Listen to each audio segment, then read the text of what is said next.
No, I don't know if I want them on. And this will be 12:28. live. Oh yeah, we can get these live.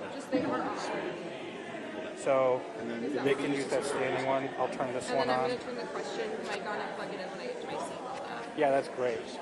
Especially that's good if we want the questions to be done. You can just literally unplug that sucker and put it right in your right in your pocket. Tuck that in. And I'm pretty far away anyway, so you can set that on the table. Okay, gotcha. Thank you. I know. I was going to look for. So anyway, anybody, I don't know how I said it or what, but It was it's very much part of a bigger sentence. And it was yeah, just and so I think I passive must have Yeah. cut up half a thought. So spread the word. She's running. Yes, I didn't bring it up. The only person I asked about was Spencer. Yeah, you could tell your chief. I'll tell him to not. So this is like a nice quiet crowd. Maybe we get done before 2. Or maybe everybody's late. We had more than this at the last club meeting. This is weird. These guys are pretty active over here. It's so weird with the RSVP list. So like at Plymouth Chris Town Hall, we CNN's had here. 400 people. We had 250 people RSVP, but only 100 showed up off the RSVP list. But then we ended up with 400 people. So it's You really can't tell. We don't even bother doing reservations anymore. It's like some people like it. The seniors like knowing that they signed up for things, but everybody else just. I don't know. We made one. I wonder if this is actually live. It is. Boy, Mike, I looked at my mother and I said, I never said that. And the IT guy said he didn't hear me say it. So we'll just spread. I definitely heard it, and I can't believe I forgot to ask you afterwards. And they don't want to be called angry about anything. Even though I use the word, they're angry. I said, but they were angry about what's going to happen if the president doesn't, and they don't. You just realize how much. I just have to be careful on everything. People are very stressed. I know. I know. Words are so critical for us. It's just the way it is. And you're on CNN, man. I still can't believe that. I'm set. I don't know if it ever went. A thank you to them. Thank you, great being with me, Colin, and in case I would look forward to serving you for many years to come. I thought it's a good. That's a good. I'm kidding. My sign was terrible. Great idea. People would be all over you if they heard that. So they clearly didn't. Or they'd be all over you, right? And I'm making it really clear I am. So Okay. I'm running for as long as I have I think I'm the biggest fighter in this delegation. Well, Rashida. Rashida's a big fighter, yeah. Gotta respect. And we are a double trouble. We each have our own. She's Yeah, it's okay, right? You don't have to all be saying the same words. Great. So is Dana? I don't think this is on right now. Is Dana Pahanka running again? Yeah. Somebody told me she wasn't after. See, this is the kind of after the last, but she is. It's just a different seat. Yeah, it's just changed again.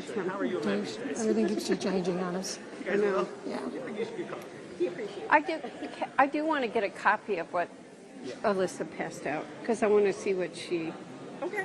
Well, I can tell you with some of the stuff, like with the hospital portions, I called MHA anyway, and the numbers jive. Oh, yeah. She's that on. Rosemary, this is what I wanted to talk to you She about. came to talk to us, too. This is something she recommended. I'm the one that saved the Medicaid dollars for Michigan. Do you know that? You better. You saved our hospitals. I saved our hospitals. Take a victory lap, Debbie, and thank you. So. No, I just want to keep saying. I'm not. There's still proposed a bigger cut that will crash them all anyway. I mean, it's a constant Which is why battle. I'm not going to accept it. I said, I'm fighting. Well, And I go. wouldn't say she's not fighting it, but we can talk about it later, I guess. I'm just going to, some of us are really fighting. We've targeted the members. We know what we're doing. Rosemary, I've been out there. Okay. Like we got a whole John James who says he's going to run for governor. When you're governor, you got a Medicaid budget. What are you going to do? Yeah. Yeah, he has not. I heard him in his introductory speech on one of the radio stations, and every single thing that he said was a lie. Every single, because at first I thought, well, he doesn't understand. He doesn't, and then I thought, no, he's lying. It was astonishing. The smallest town hall I've had. Good idea, actually. I'll take it. District, like find out what federal dollars So I reached out to Henry Ford to find out what portion of Providence Park is federal When did we dollars. put it out? I called Novi and Lyon Township so far, like what portion of their budget is federal dollars. And it's not even that obvious because they might get it from So you the know, county. I tell my team we need more advanced notice, and Mostly they tell other me programs that's, either through the state or that through not the true? county. All the housing money mostly goes through the county. that's All what they the tell other me. stuff, the health things usually go And I will through tell you the this, state. in That's the Washington, biggest we chunk. did it in 5 days. We had Audit the area, Yeah, like, it's gonna and you take know what, I time. put together a thing that's specific to 1,500 health people, so.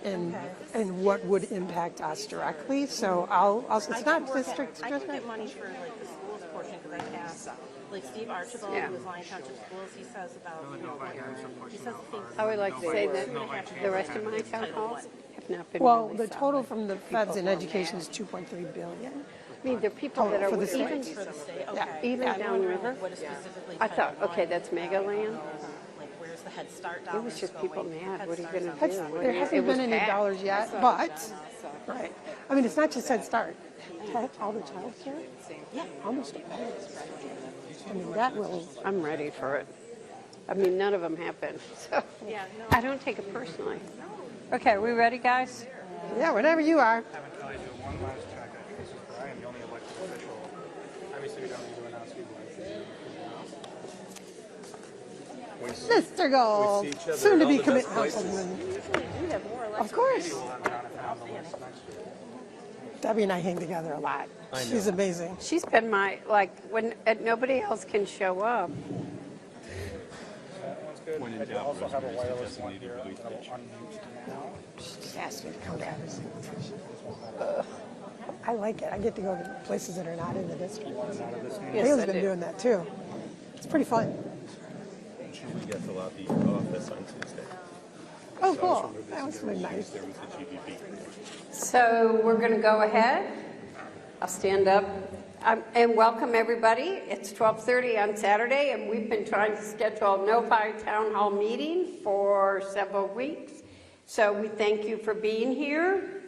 And now, more than ever, I think it's important to be talking, be accessible, letting people express how they feel. I've done many, well, Rosemary and I have done multiple ones. She's had my back at many. And back isn't the right word. There are a lot of, I want to start this by saying a lot of people are scared. They're worried about what's happening. I don't take anybody feeling intense or angry personally. I just know people are worried about what's happening. So that's what we've been trying to do, is to be in every single community throughout the 6th district, being available, being accessible. We do it as a team with the, sometimes I do them with the, like downriver, I do environmental town halls with EPA and Eagle, but the legislators did one with both of these guys at the library. And Gwen's here, and we put Gwen here too, because one of the things I want to say in the 6th congressional district is we work together at the federal, state, and local level. We talk to each other, we tell each other what's happening, we're going to have each other's backs, we're going to try to figure out if grants are being frozen, if something's not coming, what are we going to do to try to fight and fix that, what are we going to do to fight for Medicaid, which is one of the biggest issues we have right now. So I want to welcome everybody. Thank you for coming on a Saturday, trying to find the right time. For Novi is not easy. This was the hardest one to schedule. I want to thank the iron workers for letting us use this place. It is a good central location.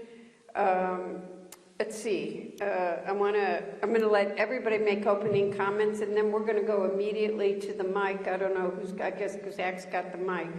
We've got one elected person here. Brian. Brian, where are you from? Novi. There you are. I haven't even said hello to you. City Council. From Novi City Council. Thank you. Okay, so I'm going to turn this over to Rosemary, then Kelly, then to Gwen, and we'll get immediately into your questions. I could talk to you about what's going on, but I'd rather do it in the Q&A than talk about the chaos. Rosemary. Thank you. Thanks everybody for coming here today, and I know I saw a lot of you just last week, so hopefully we won't be bored. I am the state senator here, if you haven't met me yet, and I spend a lot of my time working on the budget. So many of the things that are happening in the federal government have a very direct and immediate effect on Michigan. So if you're unfamiliar with our Michigan budget, we run about $85 billion a year in our budget, and almost half of that is health and human services.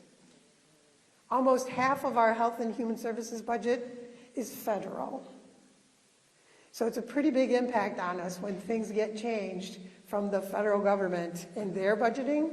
What happens to us? Almost $2.5 billion in our education system comes from the federal government. So between those two things, health and human services is nearly half of our budget.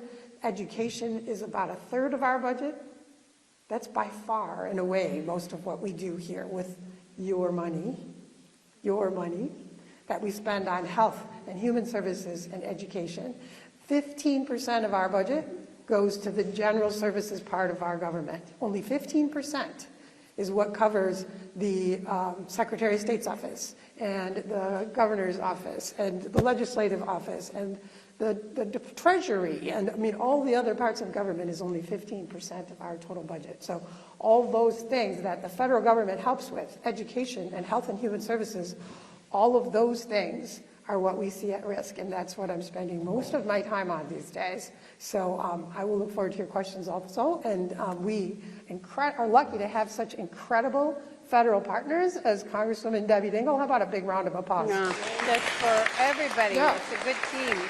All of us. We are all part of this fight. We are all part of this fight. We're all part of making sure that we do everything that's needed to protect our communities here. But without having representation like this, we would be really struggling. I guess got to say that. But I'm also very, very fortunate to be working with all the time my compadre down in the House of Representatives, Representative Kelly Breen. You've got a mic there. Yeah, we'll keep this one and then we'll. Hi, everybody. Thank you all for being here. I know I probably knocked on most or all of your doors at some point if you live in this area. And I do want to thank Congresswoman Dingell. She is small but fierce. And I don't know where to be without her. This House district actually crosses over 3 congressional boundaries. So I have the pleasure and privilege of working with Dingell as well as Haley Stevens.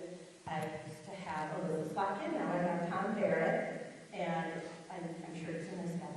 I look forward to working with him where we can. Gwen Workman and I, we've been knocking doors together since 2017. I'm not going to go into a whole lot about me or anything like that. I am grateful to be able to work with all these amazing women across Advocacy. We all work together, county, state, federal, working together.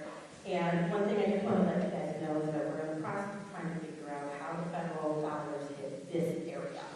Like, what are the Title I funds that our schools currently get that are in jeopardy? What Head Start money could be in jeopardy? What Medicaid money could be in jeopardy?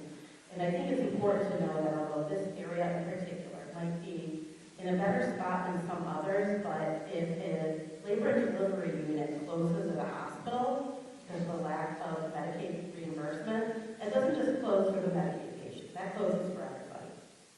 So we have to acknowledge some very hard truths as to what might happen at the federal level. And I want to give Matt props, she's not here, but to our Attorney General, David Dingell, who is leading the charge to fight back against a lot of these horrible, terrible things that are happening.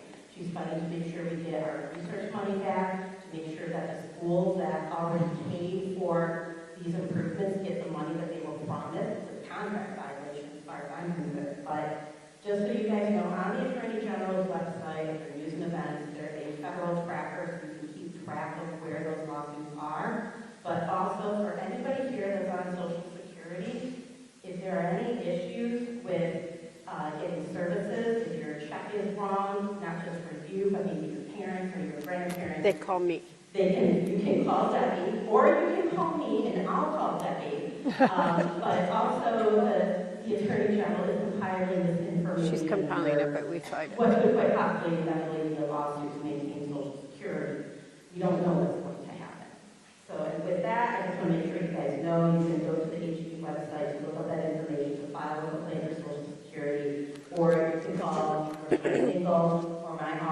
we can help as well.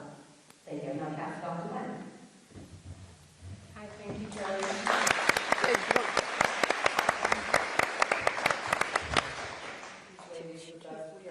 Give her any respect. If it's a casework, it's got to go through your federal or Senate office. I'm really grateful to be able to do that.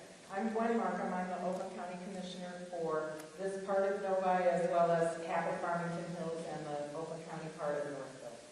So that I reside here in Novi. The county budget, I run the finance committee at Oakland County Board of Commissioners. So, and the reason I wanted to have that role and was able to finally achieve it was because you find out pretty much everything that's going on in the county. She's taught me. I do have a very good She really is fabulous. At Oakland County. Our budget really comes from two sources. One is property taxes. About half of Oakland County's budget comes from the property taxes directly. The other half comes from federal and state grant programs. So we are somewhat protected in terms of, being able to operate from things happening in the federal government because we operate, on property taxes. And we do things like the sewers and the water systems and the health department and, all of those things that affect your everyday life, the road commission and so on.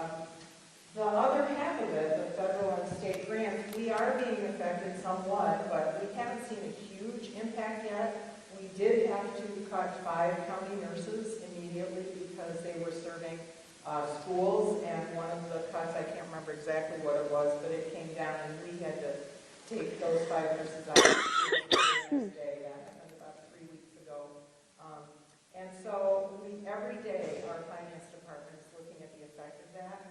The other role that I serve in this region is I am chairperson of an organization called SEMCOG, which is the Southeast Michigan Council of Governments. And that is made up of elected officials and other people that are involved in local government across 7 counties in this region.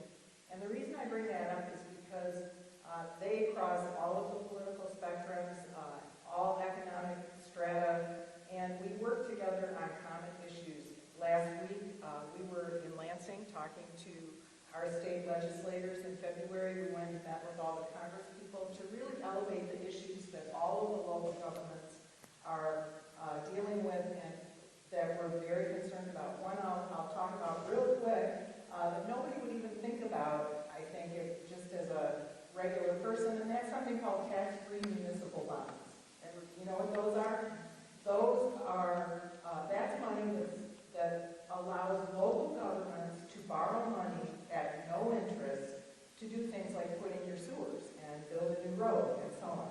There's $300 billion in the federal government budget right now that they want to cut out of all of that. Well, to every local community everywhere, that would matter, because then they wouldn't be able to borrow the money to build the roads. We don't just have a bucket of money over here and say, oh, we're going to build this road. We have to borrow it and then pay against it for years, like you do when you have a mortgage. So that's the kind of work we're doing at the local government level to try and protect everybody. And I can tell you we're laser focused and talking to our other reps pretty much every day about the effects of the changes that are coming out of Washington. So I so appreciate how hard you're all working. I've never seen anything like this, and I've been around politics quite a long time, and Congresswoman Dingell, you are a star, as far as I'm concerned. I'm so glad that you are. Well, thank you, Gwen. I want to say to you guys, I was very lucky when I picked up Novi. Gwen was one of the very first people that I met, and she has taught me. One of the things that's going on right now is there's so much happening, it's total chaos. And you don't know where to focus, and you don't know how to be effective, and there are 1,000 things that are impacting what you care about every day. And you've got to figure out how to be smart, understand what the issues are, to fight for the people you represent, what matters the most, and be effective. And Gwen was in Washington, and she brought up the municipal bonds issue, and I had people tell me that's not important, and I'm like, yes it is. It matters to my local people, and it's how we're going to finance, and you got to make it a priority. And that's what happens when we all communicate on a regular basis at the federal, state, and local level. I think, so I want to just tell you how glad I am to be here with everybody. Rosemary's been at the most town halls meetings with me of anybody, and a lot of these town halls we've had ones with thousands of people, we've had hundreds at almost all of them, because people really, really care. And you know, yesterday I was speaking at something, and I told everybody, okay, I'm going to end on Friday feeling hopeful. We had two I mean, you can't take a win for more than an hour, because you're not sure if it's going to be what's true this hour will be true on Monday. But having said that, you know, the University of Michigan, Eastern Michigan University, community colleges are in this district. And we've had a significant number of international students who had their student visas pulled. I did a letter with all of the Democrats from the Michigan delegation, because it impacted every college and university in the state. And one, they don't even notify people when it's happening. They don't notify the school. The school has to go to the list and pull it down. They don't know what it means. They're finding out in this bizarre way 3 weeks before graduation. Some were supposed to graduate, it's total chaos, and you can't figure, to everybody's knowledge, and I've talked to all the colleges and universities, not that it would be a reason. Free speech is one of the most fundamental rights that we have in this country. But from what we have seen, none of them were connected to Gaza. I mean, one woman had nothing on her record, but had been the victim of domestic assault. So she had, and that's just plain immorally wrong.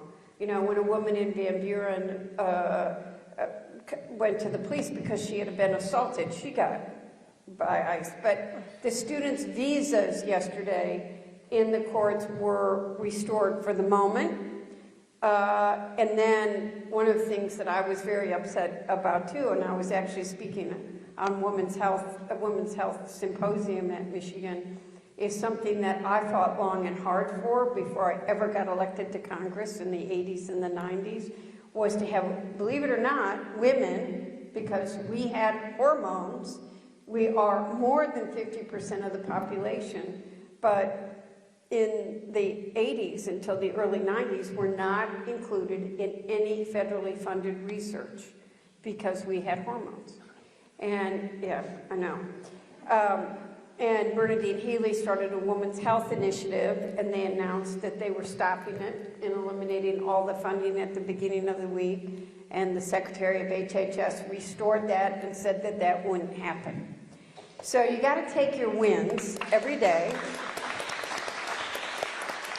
and know that you got to be focused. You got to know what you're fighting for. You got to, it's everybody, and I want to hear what you think. We've been listening to everybody, and they're worried and they're scared, and they want to know who the leaders are and who's out there fighting.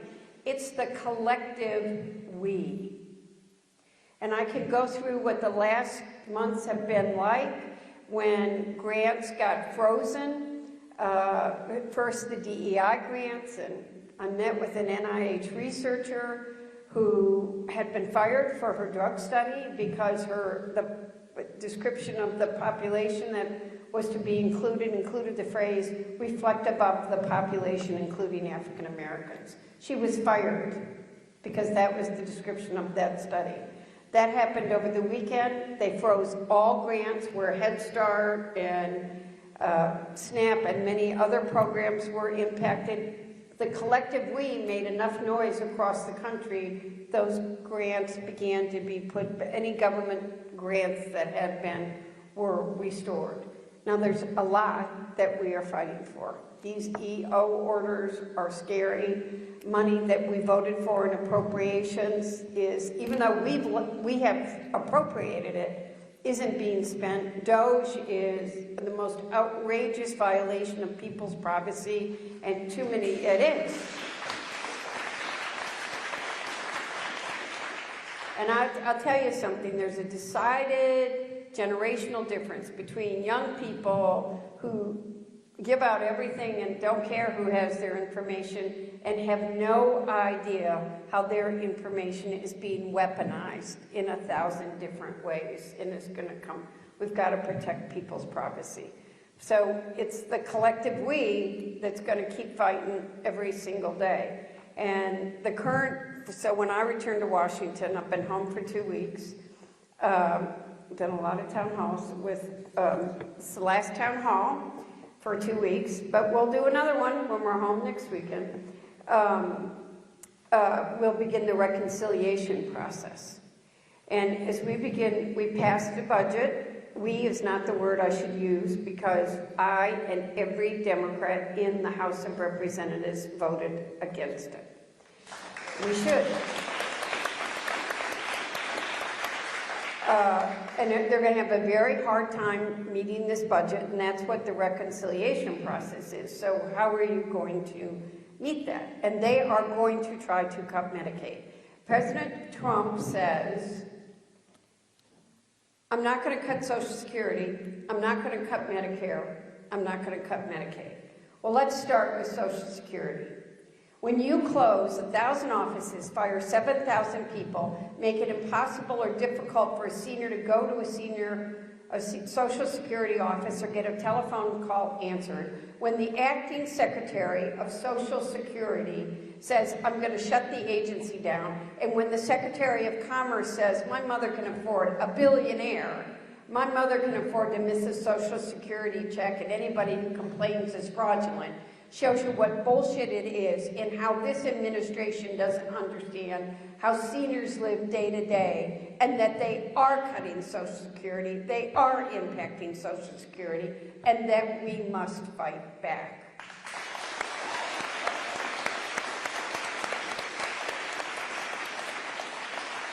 And so when we go back, I'm on the Energy and Commerce Committee. It is my committee that is going to be leading this fight. I'm going to be one of the leaders. The Republicans have told the Energy and Commerce Committee that they have to cut $880 billion out of Medicaid. Well, you know what? They can't do it and not impact Medicaid. So the president says he's not going to hurt Medicaid. He is. And that is what we need to be the loudest about right now. It's only going to take 4 votes from the Republican side. There have been about a dozen Republicans that have said that they won't. But our rural hospitals aren't going to exist. They will go out of business. 75% of the children at Children's Hospital in Detroit are on Medicaid. I was at the asthma doctor in Ann Arbor, and a mother with a child in a wheelchair just burst into tears with me and said, if they cut Medicaid, will I still be able to bring my child to get medical care? I was at Michigan yesterday, and I told David Miller, the head of it, I said I promised him Michigan would still take care of you, David. Because we can't let a mother down like that. Nursing homes, the largest payer of long-term care in this country is Medicaid. Are we going to kick seniors out on the street from nursing homes? We're not. And all of us and my colleagues are going to fight like hell to protect Social Security, Medicare, and Medicaid. That's where the focus needs to be for the next couple of weeks as we go into these budget battles. And we need it, and we all know it, and we're going to all fight like hell. Yeah. Whatever it takes. So who's got the mic? Alexa's got the mic, so people with questions, come on up.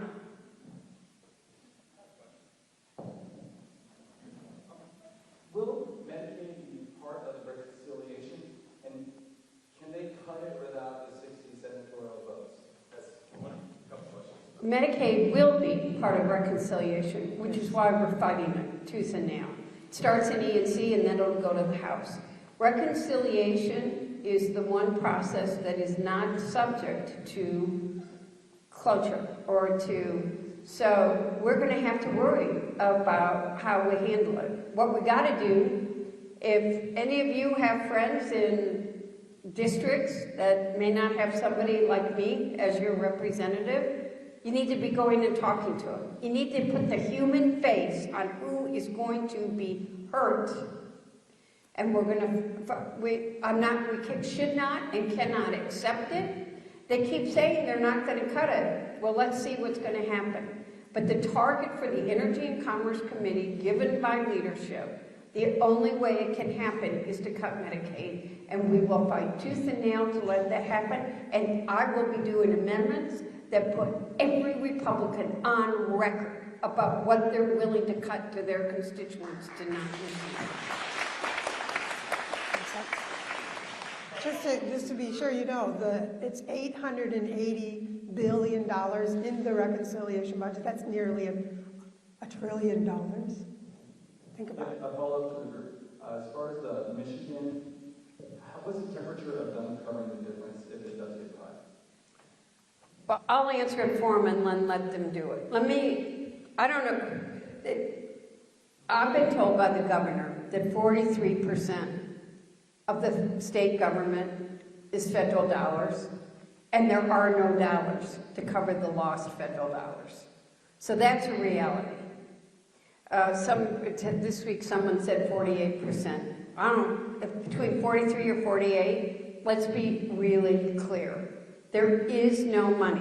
The state of Michigan does not have the money to make up this loss of federal dollars.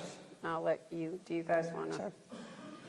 Yeah, it is it's a little over 40%, and it is, we simply don't have that much. We have some rainy day funds. They're $2 billion, $1 billion. We don't have anywhere near what we need to do to cover. And because most of it is in Health and Human Services, it will directly impact people. When 90% of the hospitals in the state close because of that Medicaid hit, people will start to die. For many parts of the state, the hospital is all of their care. It's all they have, if they even have one. They may have just an emergency center, same thing.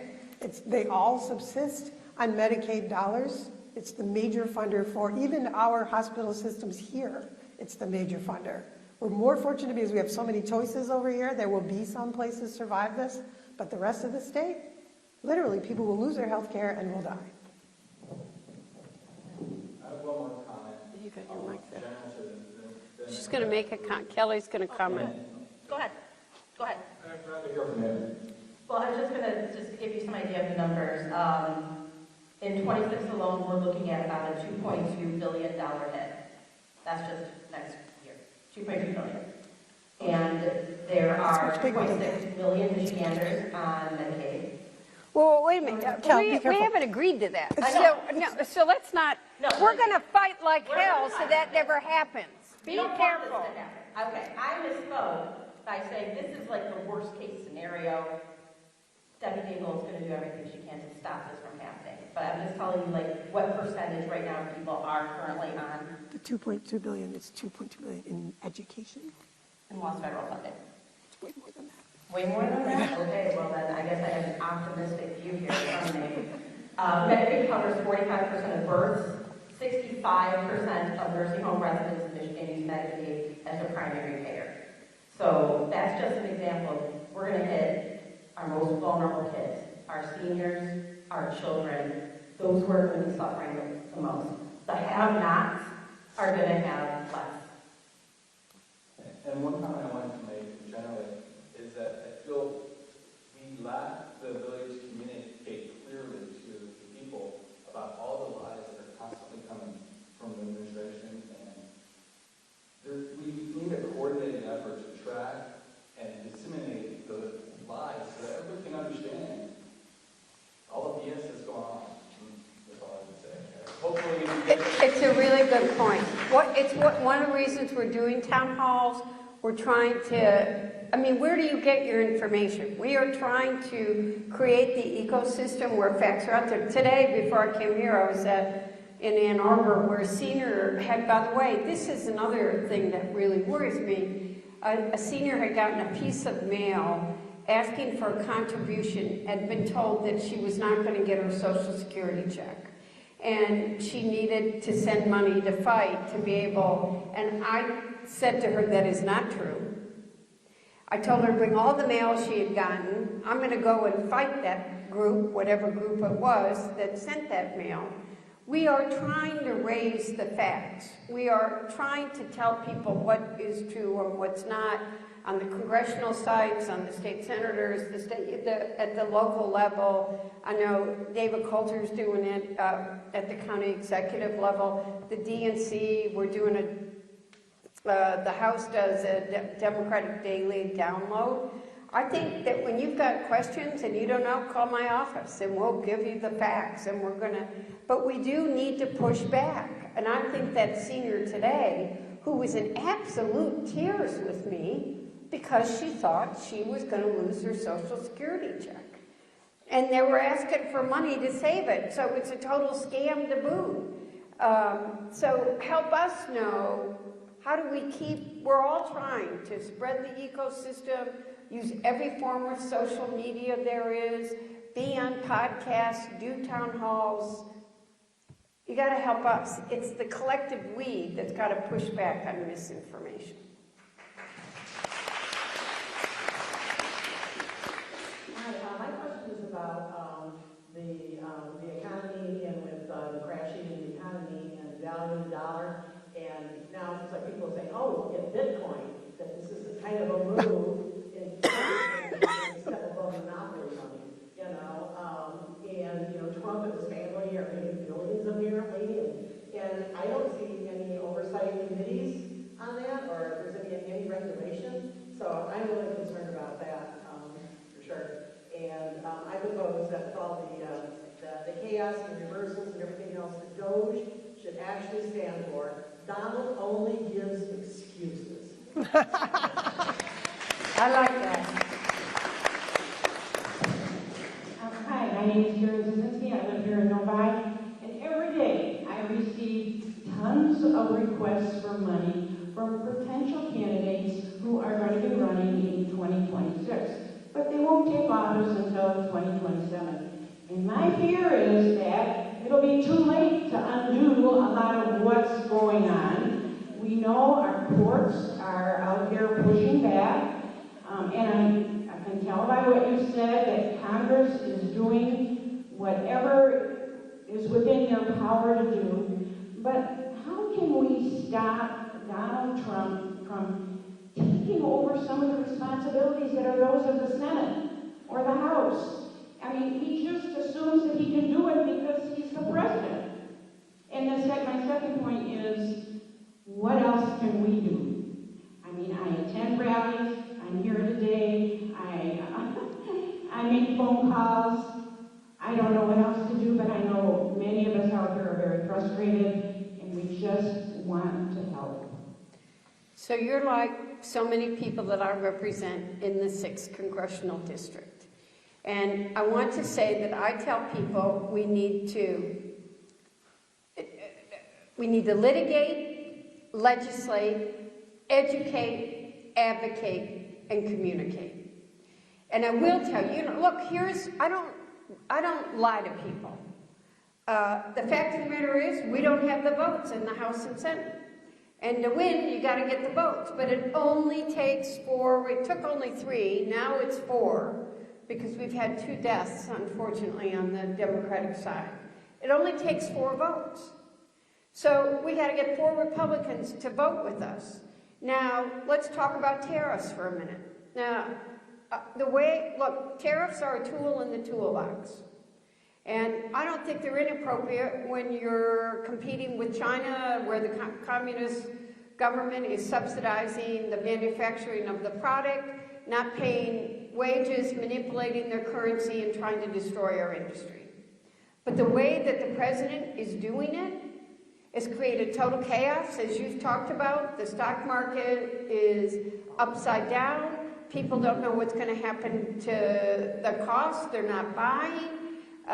It's like this caused chaos in every way possible, and businesses are a ping pong ball caught in the whole middle, and they're afraid to even, we are losing freedom of speech for businesses to say anything because they're worried about political retribution, targets being put on their backs.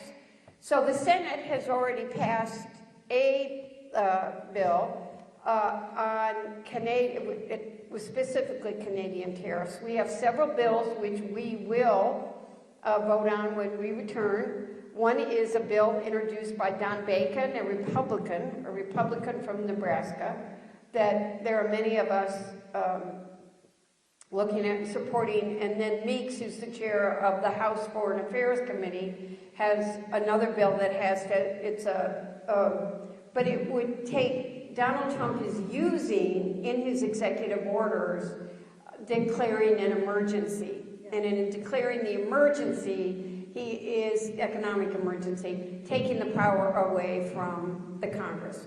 We are going to take that emergency authority away from him and put it back in the Congress where it belongs. And I think we're seeing more and more of that. I know that my 2 weeks at home have been intense. I know how people, and like I'm where most of the people in my district are, but people are worried and it's been intense.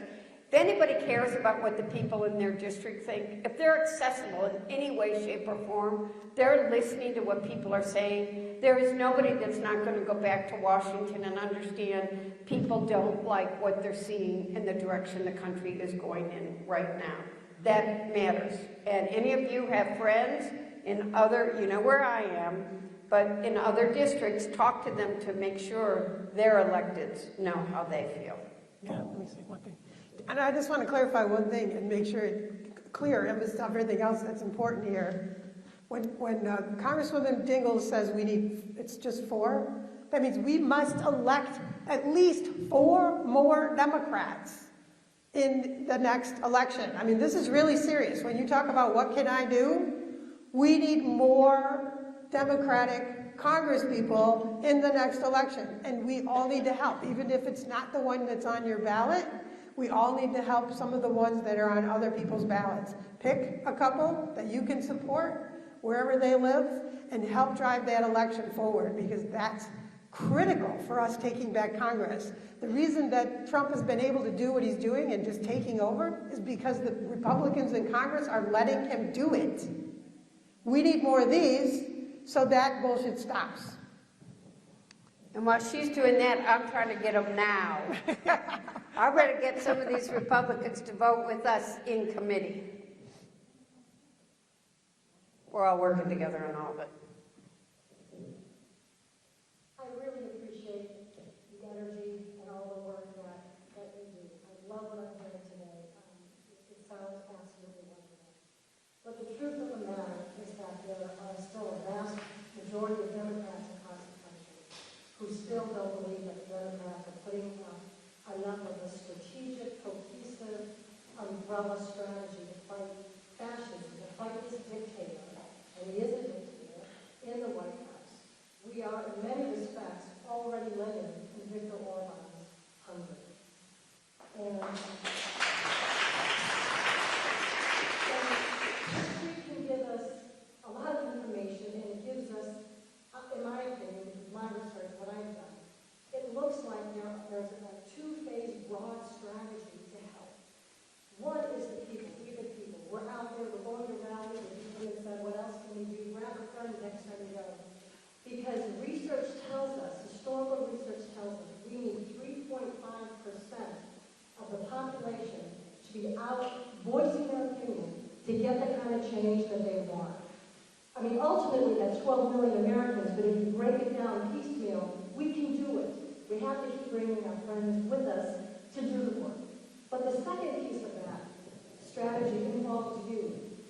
We need our elected officials to bring together organizations that inherently distrust each other. Organizations that agree on absolutely nothing, on no issues, America must be a democracy. And so there are many examples of this throughout time.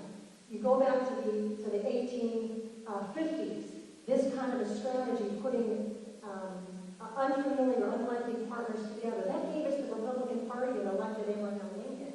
In the 1930s, we crushed fascism in this country that led up to the World War II that allowed the U.S. to participate. And we have a good example in the last election. We had Kamala Harris and Liz Cheney on stage together, an unlikely partnership.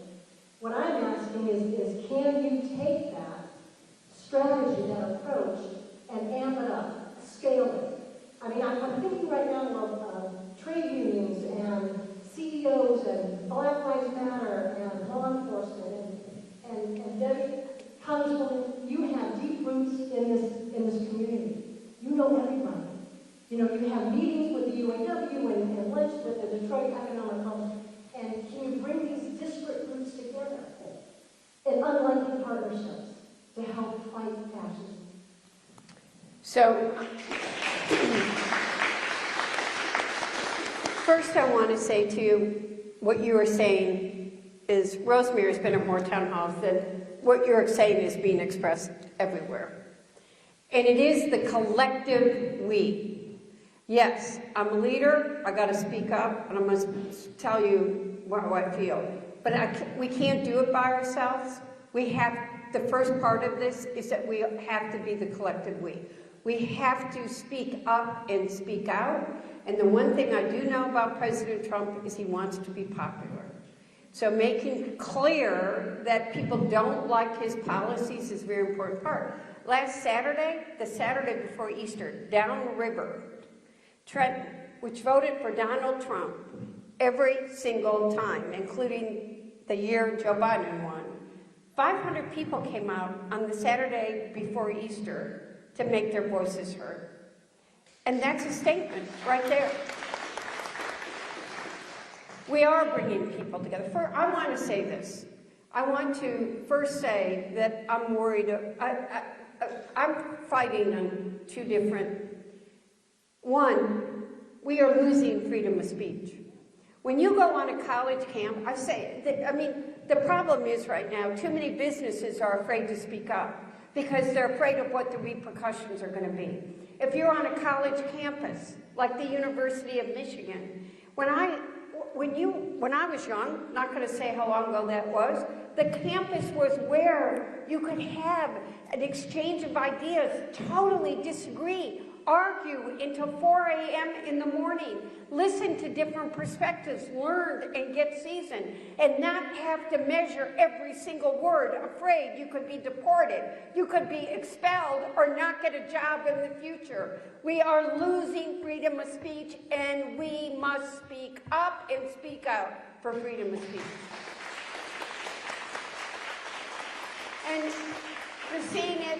You know, when we were in school, we learned about the fundamental principles of our Constitution were freedom of speech, freedom of press.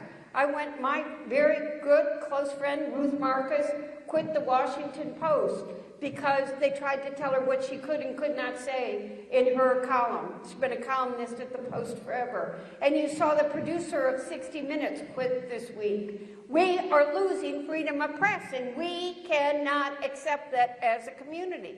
Freedom of religion. But most importantly, we are losing due process. Everybody is entitled to due process. Whether you are an undocumented, if you are a student, when you get at the Canton courthouse, an American citizen was thrown on the ground and handcuffed. Another undocumented was paying a speeding ticket, probably set up, and arrested by ICE. People are yelling at me. Well, actually, they really haven't. Rosemary's heard some people bring it up. I am not voting for message bills that Republicans put on the floor of the House that sound good, but already are in law, like the Lincoln Lake bill, and say, why are you voting to keep violent, undocumented here? It's already illegal. It's the same on the SAVE Act. It's illegal if you're not an American citizen to vote. But entitled to due process. And when somebody gets picked up, they might have had an encounter with law enforcement because, I mean, the prosecutor in Washtenaw County called and told me that a lot of times law enforcement they each make charges and the victim has had, the person that attacked her, the attacker, makes an accusation that's not true. That should never be grounds without due process for someone being deported. Every person is entitled to due process in this country. It's one of the most fundamental principles. We are speaking up. We are speaking out. I am bringing groups together. We are talking about it. I want you, some people have, we really need to understand what's happening in this country. And like one of the biggest challenges that I have right now is how to fight for an organization, to fight to make sure that they're getting dollars without a target being put on their back and dollars being lost. Like at the University of Michigan, they have lost their ability to freedom of speech. But those researchers, those scientists need those dollars for groundbreaking research that's curing diseases, that's making a difference. When you go to the food banks, those food banks have been cut and people aren't getting food and they're hungry. And I've got to make sure that people have the food. We got to fight for SNAP so that kids, we got to fight for our schools. So we got to fight to deliver what's got to be there without putting a target on their back, but making our voices heard and saying, America will not let our democracy fail. We will stand up for democracy.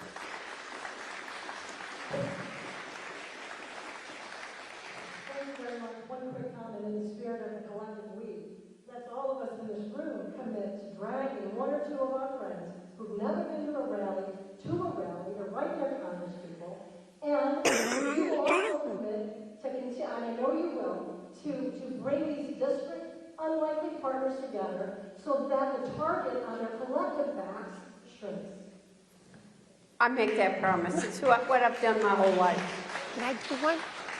Just before we change of topic, there is some positive movement. I know you guys read the news. You've seen the changes in the support for the president. It is declining on all sides. We are making a difference. Words are getting out there. In my work in the Michigan Senate, I will tell you that 4 of the senators last Thursday came up to me and said, I just want you to know we're no longer voting no on everything. We're voting for the things we know are right. So they're starting to feel the pressure.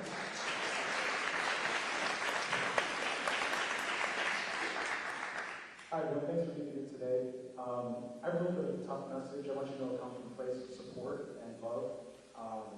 And I like the fire that I'm hearing here, but I'm not getting that same fire from the party with March.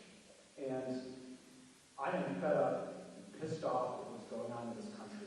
And I know I'm not alone. You're not. And I am looking for a party that will channel that righteous anger that I'm seeing here into action. Not in the midterms, but tomorrow, today, and right now. Right now. We're not interested in patience or strategic silence. We're looking for not senators or members of Congress. We want representatives. We want you to represent the righteous anger that is out there and in this room. It's waiting to be channeled and organized into action. And now is the time to strike hard. I want you to attack constantly, every day, on every issue, every moment, at every level of government. Trump is unpopular, as you said, and we need to remind people that he is a weak, lame duck, and he's only getting weaker. They fear him, but they need to be reminded that he is a weak, lame duck, and that his era will come to an end at some point. I want you to use leverage and promise accountability, and this is really important. You mentioned that people fear, businesses are fearing speaking out because they fear Trump.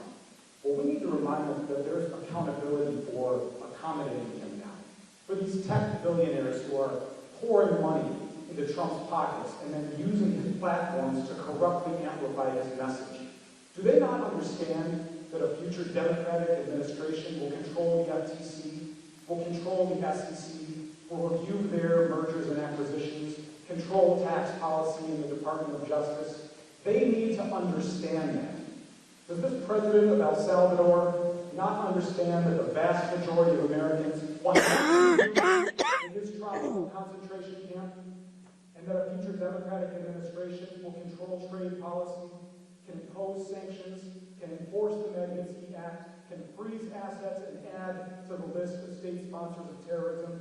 He needs to understand that. These bureaucrats who are issuing illegal orders, these ICE agents making warrantless arrests, these pilots flying people in chains against court orders to other countries in the middle of the night, do they not understand that just following orders is not an excuse for their own illegal behavior? They need to understand that. And the great thing is, you guys might not have a majority, but you can make them understand that at the end of this sad chapter, there is a reckoning coming.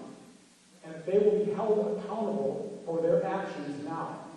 And the best part about that is if they know that, and that doubt is in the back of their mind, it might change their behavior now. And they might choose to do the right thing and remember their duty under the Constitution while there is still time. I urge you to make these consequences clear to the people who have power right now. Please show us that the Democratic Party can be tough and focused and determined and energetic, that you know how to drive a message and that you know how to use leverage. Prove to us that we have the right team on the field, that you all understand the fight that we are in. And please recognize the righteous anger that is out there, that is in this room, and represent it. Please, I urge you. Thank you for your time. So it's a really good speech, and it's really important. It's true. It's all true. Except this is probably the biggest fighter we have. So thank you. We are, look, I want to say what you just said, I hear it every town hall. People want to see Democrats fighting back. I am going to tell you that I think we've got to be smart. I think he was creating absolute deliberate chaos. So people don't know where to look, they don't know where to focus on, and we've got to be smart, targeted, and effective. We got to stand up strong when it matters. We are winning in the courts. You didn't ask me this question. I get this question, so if somebody has this in mind, I'll try to get ahead of it. What do you do if the president doesn't listen to the courts? And then what's going to happen? We got to be prepared. We got to be prepared for everything.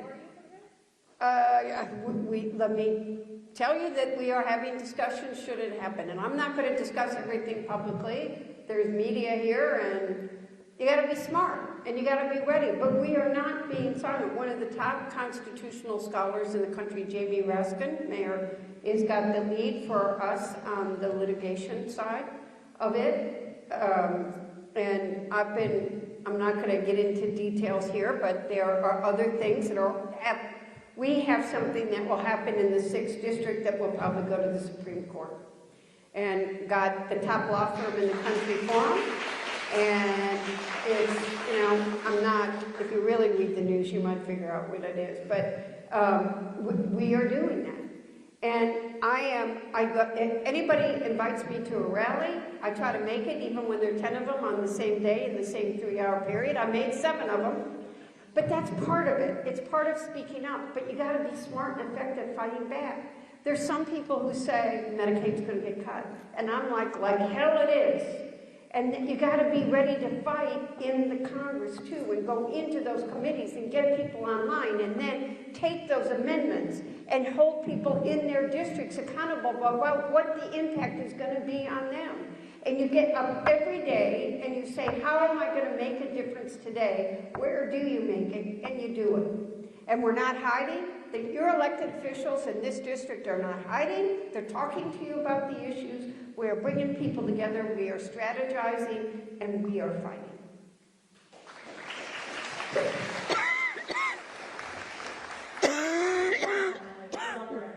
And thank you.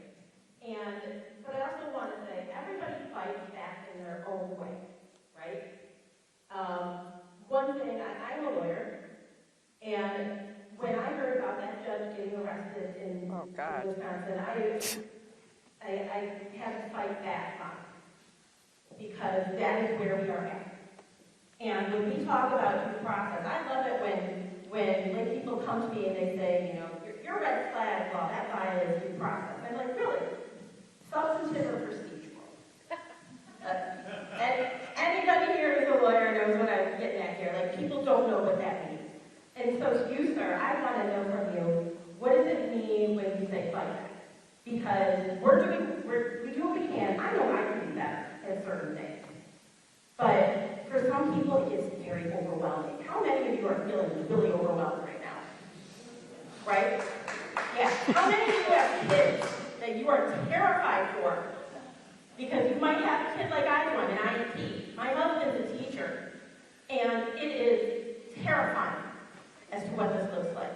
Now, some people, they want to fight back that they're disabled. They're afraid that they might have a fear of crowds. They might not know what to do.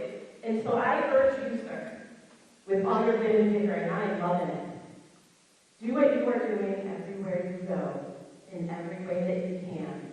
And if somebody says to you, I want to fight with you, say, all right, what can you do? Can you write a postcard? Can you go to a rally? Can you call your congressperson? What you're doing is what we need to see everywhere. And I appreciate that. I appreciate all of you. And I want to say also, you know, we have all these things happening at the federal level, at the state level. I can't even tell you how grateful I am right now for the Senate. Because the House chamber is under Republican control. And we are going through this budget process. And I want you guys to understand now what is happening here. The Speaker of the House is trying to monopolize the entire state government. And he is being brilliant with his strategy. In order for us to get certain things done, like roads, he wants every municipality to agree to cooperate with federal immigration measures. And if a senator, let's say Senator Bayer, puts in a request for a city, the Speaker of the House is trying to control what she's doing by saying every municipality she makes a request for has to comply with federal measures. Now let's talk about what a measure is. It's a measure of law. I would say we will start cooperating with measures as soon as they start following the damn law.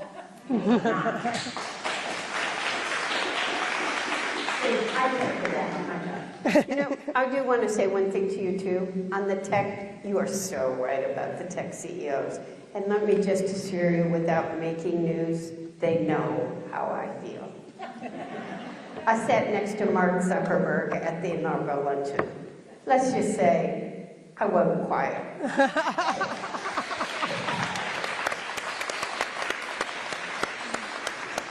But you know, you also have to say, as she is talking, I want our auto companies like, we need jobs here in this country. And they get really threatened. I am going to say to you, people need to understand, people become a ping pong ball. And those companies want to survive and keep those American jobs here and those UAW workers employed. So we got to be the voice. We got to be the ones that figure out how you protect them. I don't have an ounce of sympathy for one of those tech CEOs. They are all out for themselves, making the money, avoiding the privacy legislation that we've tried to do for years. I don't have an ounce of empathy for them, an ounce. But there are a lot of companies that are caught in the middle of this that I do understand and I do worry for. By the way, there's a weekly protest at the Tesla dealership in West Bloomfield. It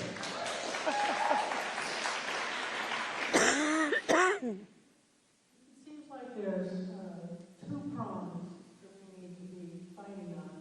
One is all the bad crap that's happening now.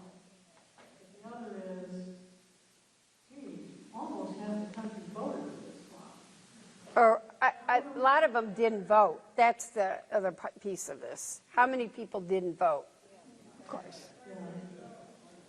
So we also need to be putting some effort into somehow finding out what has gone wrong in their lives that is making them so mad that they're, in my ignorant opinion, that they're responding. Because I feel like the time responding becomes revving up anger. I don't know. How can we reach out and find out what's really bugging all the folks who voted for this form? They wanted to And change. address Right. what they need. So if the Democrats are addressing what they need, and I suppose they still won't find out because they won't watch those channels where they can tell them the good things the Democrats are doing. They'll only watch the channels that lie to them. But we've got to reach out to them or we're not going to get enough Democrats elected in the next cycle. And, you know, then my question is, what can I be doing on both of those fronts? I'll just talk from, Vote rallies, write your representatives, well, we do, and it's you. Sometimes I wonder if I do have a little question about that. I hate talking on the phone, so I'm not going to talk to them today. But I call and just leave a I get, every single day, I say to my staff, how many calls did I get? Who called? What are the message? So yes, I pay attention and I know why you're calling. Okay, so it is worth calling you about all the stuff I know you're going to do anyway. No other member would say it, but I listen. Okay. So yeah, what can we do on both fronts? I'll let you go, then I'll go. first of all, you can call any of them. They all represent the country or the state, depending on their job. You can call any of them. No law that says you can't. Always express your opinions, always make your demands. We are lucky to have this, but there's lots of people we still need to talk to. So can you call some representative who isn't your representative? I think Yes. they won't pay any attention. You want The question is, do they pay attention to anyone calling them? It's important. The reason that the Republican Congress people are avoiding doing any town halls is because they can't stand up to the people. So the people are objecting. The people are getting more and more angry. I will say, we all spent time thinking about what happened in that election.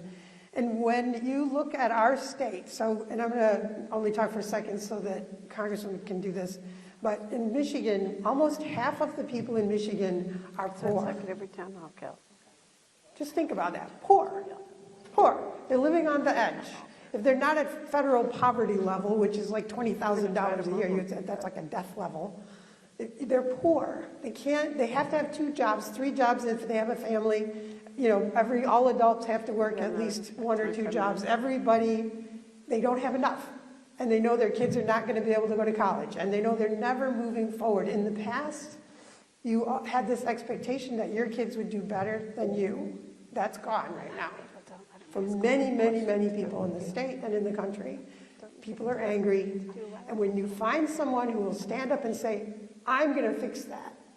I'm going to change this government. I am going to build something that is better than anything you've ever seen, and I'm going to fix all of it. And people that have had no hope for a long time will suddenly grab onto that.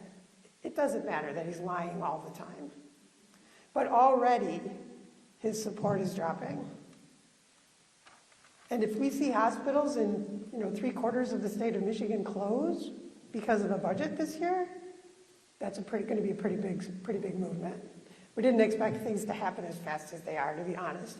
But it's understandable what's happening with people. So let me turn this over to Congresswoman. She's got a bigger perspective. Look, yes, let Glenn go. Really quickly, in response to what can we do, the Congresswoman said, reach out to your friends who live in other districts. How many of you, raise your hands, know what the 5 Calls app is?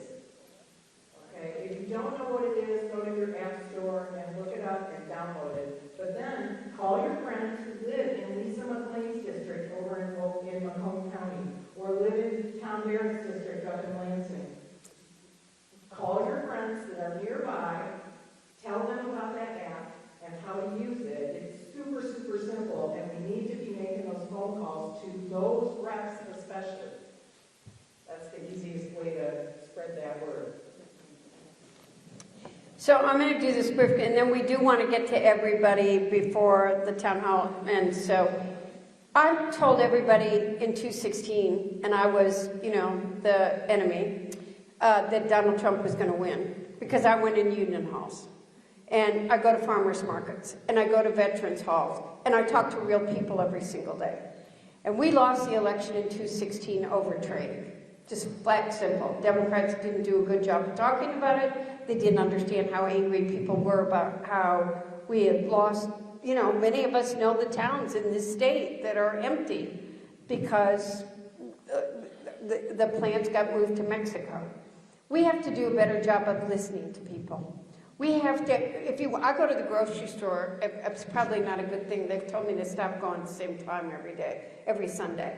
But people come to talk to me, and they're worried about the cost of eggs. They're worried about the price of groceries. They're worried about whether their job is safe. And we got to do a better job of not talking about all these esoteric issues and understand people are worried about what they talk about at the dinner table every night.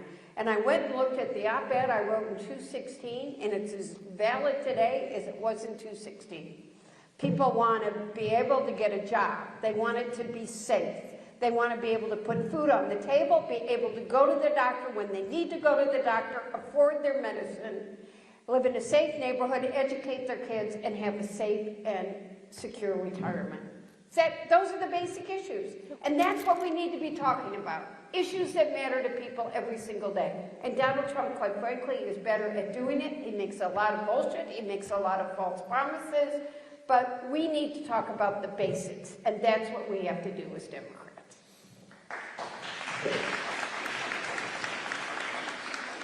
Hi, sorry, I didn't know this as square. So my supporter, sorry. I'm a VA employee, and we're scared to death. My dad always taught me two things: be a union member and be a federal employee. The VA saved my dad's life after Vietnam. My grandpa took him up there and told him, "It's your problem," and drove off. They saved my dad's marriage. And we are scared, like really scared. I don't know if you've heard this, but Dr. Priestman was told you have to shed 800 jobs. And I work for the Office of Finance in Ann Arbor, and Rachel Mitchell is the CFO for the Office of Finance, and she will not tell us anything. And the union is being ball busted. They don't know what is going on. I don't know if you know the latest court ruling that they haven't been invited back in, and the union just doesn't know what's going on. And I love my job. I love my veterans, and they're scared to death. And Senator Sanders said this because Secretary Collins is lying. He's a pathological liar. Senator Sanders says community care went from 2014 $8 billion to $40 billion. And every time a contractor touches a claim, they screw up. And there have been no co-pays going out since 2022 to these veterans. And we don't know what to say to the veterans at all. We are scared and nervous.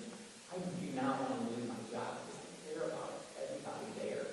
And the more, the DRP is a lot. We know it's a lot, and the union has even said it's a lot.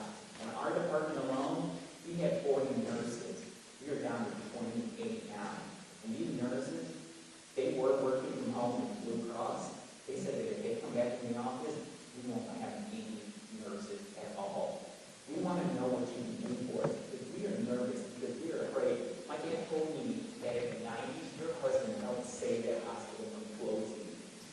And I went to the secretary of the VA under Joe Biden and told him there were problems at the John Dingell Hospital, as you know, and an inspector general was appointed. There was a study, and quite frankly, the director of the VA of the John Dingell Hospital was fired under Joe Biden, not this president. And I will always fight for the veterans at both hospitals every single day because the veterans have fought to keep us free, and we have a moral responsibility to provide them with health care.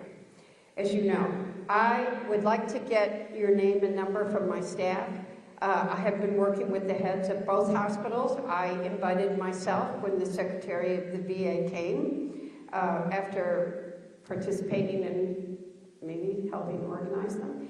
The rallies outside both VAs, and I made it very, I know the secretary, he was in my class, he is making promises to me, we're going to see. The Veterans Care will not be impacted. You are giving me information I do not have. I do not know if it is accurate. I have been tracking very closely the number of employees that were fired. Many of them have been appealed and been rehired. I track how many openings there are on nurses and doctors, and I'm concerned about the research and protecting. I would protect all veterans, but quite frankly, I take it personally to protect the John Dingell VA for an obvious reason, and the Ann Arbor VA, and the veterans that they serve.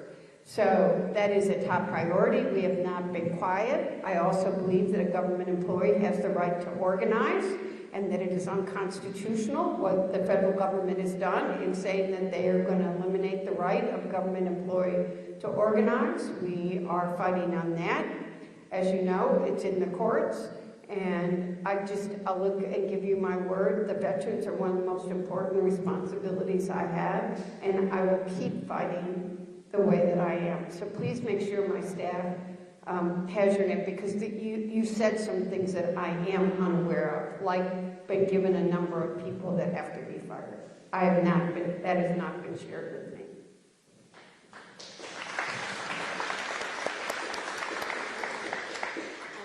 First of all, thank you for your time to do this. This was not helpful. In China, that's where I came from. And today, my friends and I came for your help.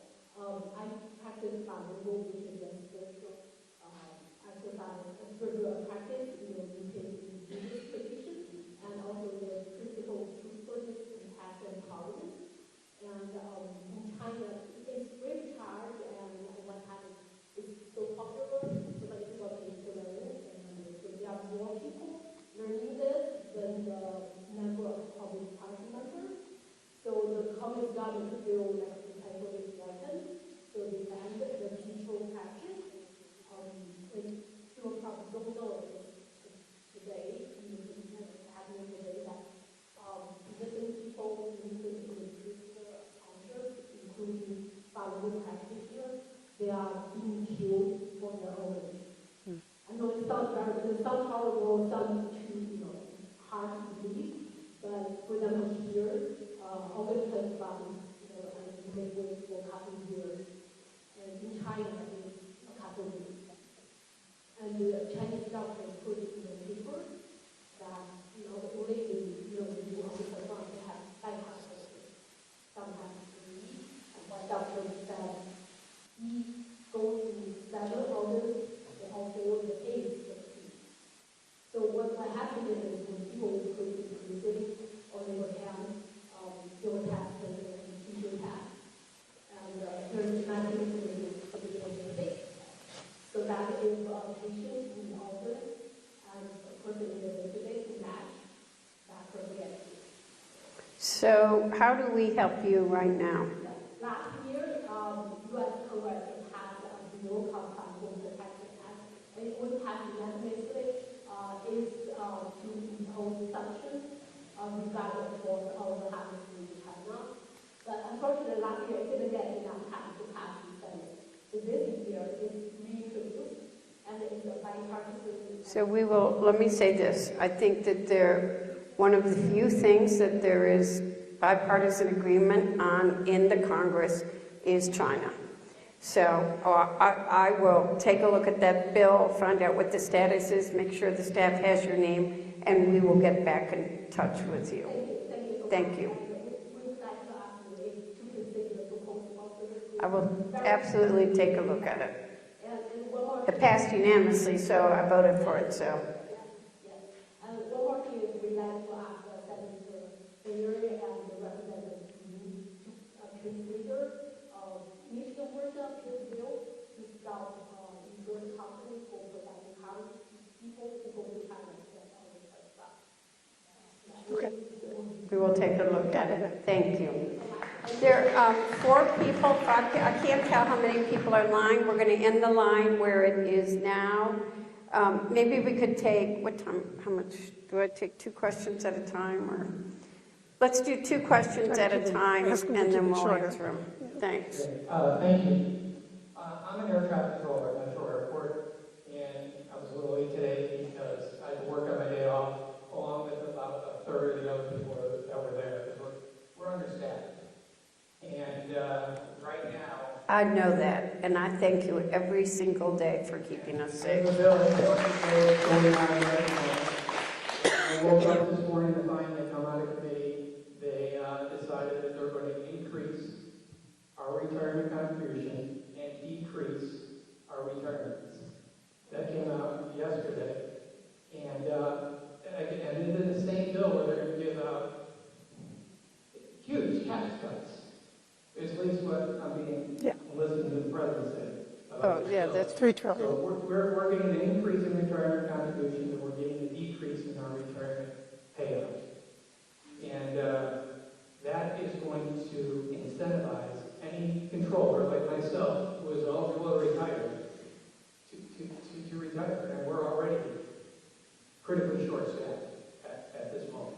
And I don't know where to go. So that's why I'm here. I want to make sure I have your name and address. I am coming to meet with the air traffic controllers. I tried to get it set up my staff told me I did too much. But I've talked to the airport, and other people are going to come with me to visit. I'm not sure, are you talking about legislation you're being told? I guess it came out of committee when I was reading. Okay, I just want you to, we're going to fight all this kind of stuff. I've actually talked to the Secretary of Transportation and said to him, we're understaffed. I mean, I've had this fight with Paul W. Smith on air. We are understaffed on air traffic controllers, and we count on you to keep us safe every single day. And we need to treat you well. So we're going to fight anything like that. I have not seen the specifics of that bill. You are right about the taxes. I mean, but we're going to fight that. But there's a lot of discussion about what's really going to happen on taxes. I don't understand why we have to give billionaires tax cuts. You know, Warren Buffett and those guys don't want it, so that we can cut all these other programs. And a lot of people haven't agreed to that yet. I want to make that clear.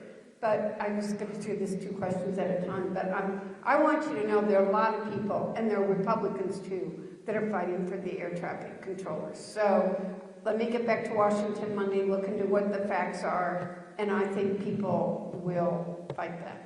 I got to get the facts. Okay, so full disclosure, I have 4 friends sitting at the table. This week, and the 4 of us have all discussed, in my field, registries. This week, that came home harder than I think it ever has. When the Department of Health and Human Services decided that they wanted to start registering people, specifically people on the spectrum and autistic people. Another text, apparently from the Trump administration, came out this week asking professors at universities whether they were Jewish or not. Whether they were Jewish or not. Now, I grew up with a lot of friends whose grandparents had numbers on their arms. And this young man over here kind of got my eye on moving.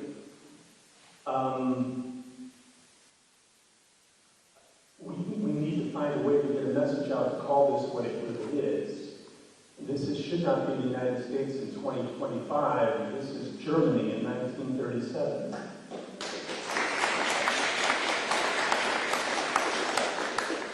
And I guess what I'm asking, it never stops with one group. It will never stop with one. Once the registries get made, the next step is finding us all. We already have a camp in Guantanamo Bay.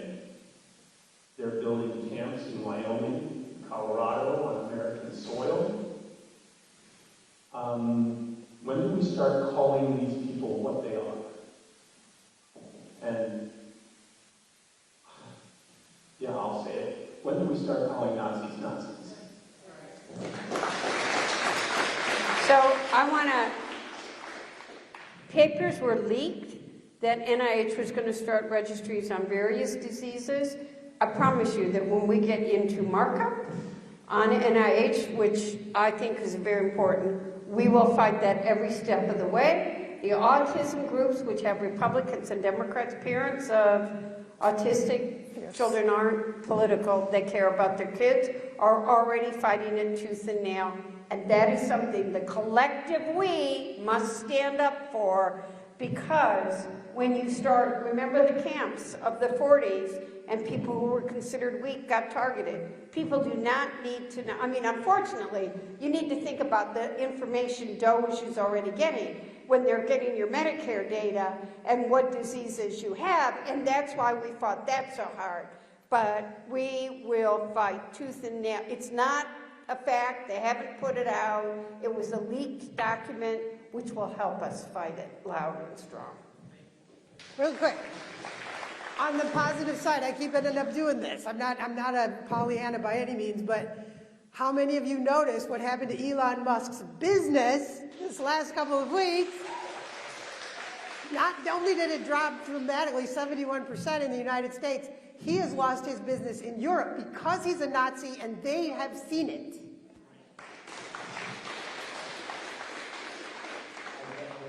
Thanks for everything that you're doing. My name is Ron Kuhlman. I live here in Novi, but during the day I work at University in Flint. And I'm also the zoning counselor for the Society of Physics students. I represent students in Michigan, Ohio, West Virginia, and West Pennsylvania. And we're already hearing stories of students who've had their internships have been pulled. The American Institute of Physics is reporting that at least 600 positions for graduate students will not be offered next year. And I'm concerned that once we lose these students from the pipeline, it will be very hard to get them back. What would you like to tell students, both at the federal level and the state level, about what the prospects are and what you're trying to do to help them? I want to look at you and tell you everything's going to be okay. And I'm not somebody that ever lies. I think I was at the University of Michigan most of the day yesterday at a symposium and with the chairs of many of the departments. And I don't think there are a lot of people that dig in like I do. I did this group does, we do in the 6. I did a roundtable with about 20 scientists and researchers, and the kids were very honest with me that they need stability. People do not understand that we are losing a generation of researchers and scientists, and that even I was at something a couple of weeks ago, and that the student government did, and graduate students came to meet with me because they said they were scared. They're not only worried about their tuition, but they're worried about their research and what's being paid for it. And they can't focus, they can't study, their anxiety level is high, and they're unwilling to live this way. And I do not believe people understand how young people's research is funded, how the kind of groundbreaking work that is done, and that we are impacting a whole generation of young people who say, I grew up, I'm like, even if we make it for 3 years and Democrats restore it, what's to say 4 years from then or 2 years from then, they're not going to take it away, and they're not prepared to live that way. And we don't understand that, and we've got to fight for that, because there was a time when Germany led the world in innovation and technology and research. And America went out and was deliberate and putting ourselves at the forefront of research, science, innovation, and technology. And we are at a crossroads and are very close to losing that leadership and seceding it to other countries, and who knows if we'll ever get it back. We got to fight for it. I agree. Hi, I'm Brian Smith, a member of Novi City Council, so thank you for your support on municipal bonds. It's important for us. I found a tool that's kind of effective when talking to Trump supporters. I have a few at work. And this affects every city in the state. We plan on working with our federal, state, county partners to do things like fix the sewers done. If the federal government cuts the state government budget, county budget, so they don't have money to help us out, the roads will be affected. If we have high tariffs, city builds stuff, city buys stuff. We're talking about building some police and fire buildings. If we have tariffs on the construction materials, that's going to increase the cost to the taxpayers of what we're building.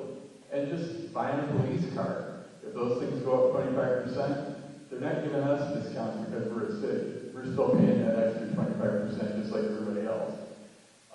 And when I say that to people that are leaning Trump supporters, you kind of see the light turn on and they go, oh, this actually is affecting us. It's not just something that happens up in Washington or in Lansing. It happens in Novi, in Farmington, and Kent, and every place in Michigan.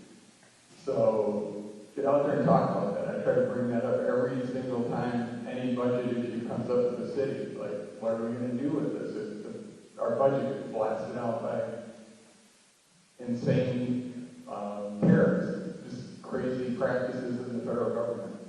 So that's something everybody here can do. Talk to your friends, tell them it affects your tax dollars locally.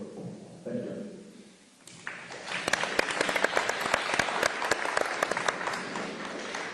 Last but not least, hi, my name is Melissa, and I'm a member of the Novi Dems.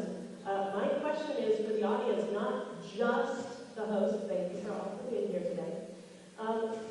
You're fired up. You're ready to speak out. What are you doing next Thursday? I can tell you where I'll be. From 4 to 7 p.m. on May 1st, I will be about 2 blocks that way, at the corner of Novi and Grand River. I hope you'll be there with me. The last time we did this, about a month ago, on April 5th, I don't know if you saw it on the news, Rachel Maddow brought us up on MSNBC. We had over 1,500 people at that intersection. We might have broken a 20-year record for Novi. Let's do it again. And if you'd like to be there, but you don't have a sign, we brought supplies. We're ready to help you make a sign. Let's go.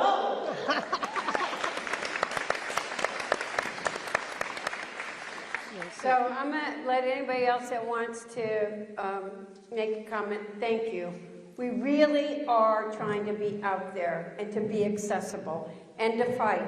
And you need to share, one, it's collective we. I want to say that again. It is the collective we. And I looked up, you know, the New York Times has a new poll that percent of voters who said the following words describe Donald Trump's second term. Chaotic, 66%. Scary, 59%. Exciting, 42%. Collective, we're in it together. We're going to fight. We're going to help our neighbor. We're going to be there as community. And it's the collective we that defends our democracy. We cannot give up having hope. We are the hope. And we've had tough times before, but when people come together, we win. And we will defend our democracy. We will. We will. We will.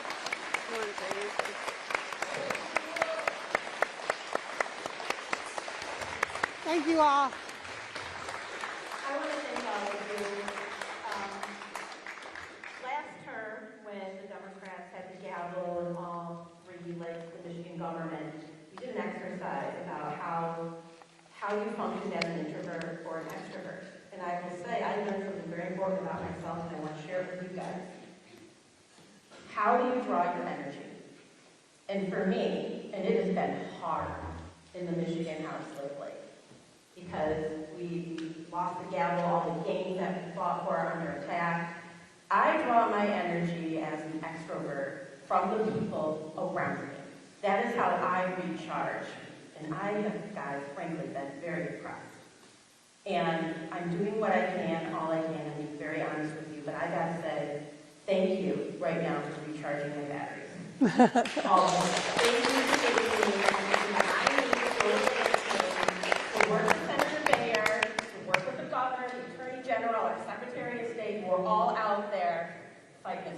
they can. We're working with Gwen at the county level, with Congresswoman Dingell at the federal level. You guys have recharged my batteries, and I thank you for that. Thank you. Yeah. 50% of the people in this are poor. Yes. Why is it that and most of the programs that were before that hear about what you're doing. passed by Democrats, The fact that they've got maybe Democrats 4 are really blamed Republicans that are going to join them for in. where we're at We get today. blamed for everything. Don't know that. Because we don't stand up and lie and make stuff up. Why? Why do we get blamed? Because I will share. I mean, they just, It's at the heart of how we can fix ourselves. Because there's really no reason for it. Just a quick no, I think you're right. I mean, we tend to focus on doing the right thing all the time. Right, I do. I'm the worst case of this, right? You know the things that need to get fixed. You work hard on those things and you make them better. It doesn't get a lot of press. The stuff that gets known to people are the big, loud mouths. The problem in the House, this mini Trump that we have in the Michigan legislature, they're not getting a single thing done. They don't write legislation. They're not working on this budget that's due on July 1st. They just stand up and make pronouncements, and they get all the attention. They believe Trump. He's a television guy. I saw him on TV.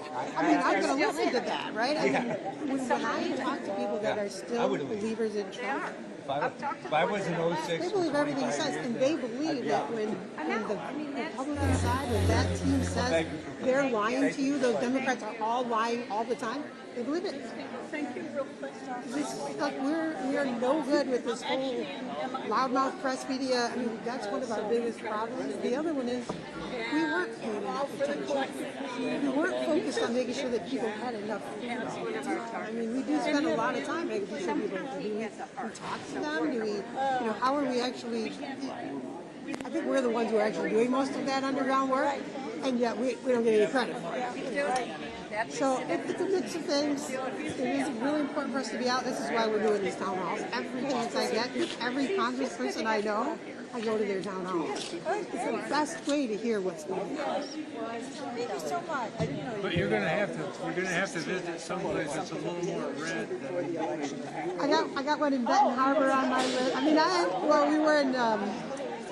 We were somewhere in Macomb County not too long ago, and Haley and I went. It's not her district either, but their congressional representative wouldn't go.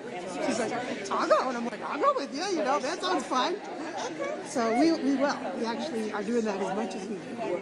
I'm the adopted senator over in South Haven and Spring Lake and Ottawa County. Have you heard them in the news? Ottawa County, yeah. They all think of me as their real senator because their other one won't even talk to me. It's true. I was just over there last week. Thank you so much. Hi, Rosemary. How are you? I'm good. I saw you on at the gun thing. Yes, thank you. It was nice that you could come, actually. Yeah, they called me up. Can you volunteer? Sure, I'll do it. Yeah, anything to help. But U.S. is ranked now 48th in the world in health life expectancy. We used to be always in the top 10 in the first part of the 20th century. We were always like up there. But now because insurance, access to health care. Insurance is the problem. Is it really? Our insurance, so much of the money that goes into healthcare now goes into insurance. Yeah, too high proportions. We don't get anything. Right. We lived in Denmark for 3 years, well, in Europe for 3 years, 2 years in Denmark. But there was no red tape. You walked into your doctor, got cared for. You didn't have to fill out any paperwork. And she's on the. You don't spend as much money as a country because you don't have so much of a comfort of that insurance system we have. It's almost 2/3 of the cost for something that had no health value to it. Right. If we would just do Medicare for everybody, we would have a good system. People would live longer. I mean, we'd be as good as all the other countries that do. Japan has consistently been number one, and they had it since there. Right. I mean, the evidence is very clear. We are capitalism gone wild. It's exactly what's happening here. Those big companies, just like the big IT, the big tech companies, they get to do whatever they want because they make so much money. They just keep doing whatever they want. Yeah, you do too. Yeah. Amazing. He told me that you were here the Tuesday. I know you do. I know Is you Debbie do. coming back? We had a Whatever works. one of our hearings last week. We had one of your colleagues from Yeah, I saw that. everyone in the room was crying. We were all crying. Yeah, it's where the maker of it, because I used to be 500 pounds. And the hat's not adjustable. I can't get it on my head. 47, you know what that is, right? No. Oh yeah. Then you could blacken that I'm going to change the color of your numbers there. Yeah. No, you go into the hospital and people are just looking so warm. You used to be happy, go about these We had in this room last week at the dump meeting here, we had a doctor coming to talk about this. We're already done. People can't get kicked. It's just, my dad we're all crying and died happy. because of Agent Orange. If he was alive, he would be out there protesting. I can't believe my family supports that man. I hear you. Are you going to protest on We basically were told not to. We could get a job. Oh, really? We were basically told So no freedom of speech. federal employees are basically A lot of stuff. It takes a lot of heat for the rest of us. I really love it. You still got yours too. Okay. And I think Great. Did you have a question for me? I wanted to invite you to organize this rally that we're doing on Thursday for May Day for the victims, and wanted to invite you to come speak if you'd like. Fabulous. Is it in the evening, I take it? 4 to 7. Oh, or, we are always away at Let me see what the schedule looks like. Okay. I would love to do this. I just finally said to her, I've done one in every other part of the district.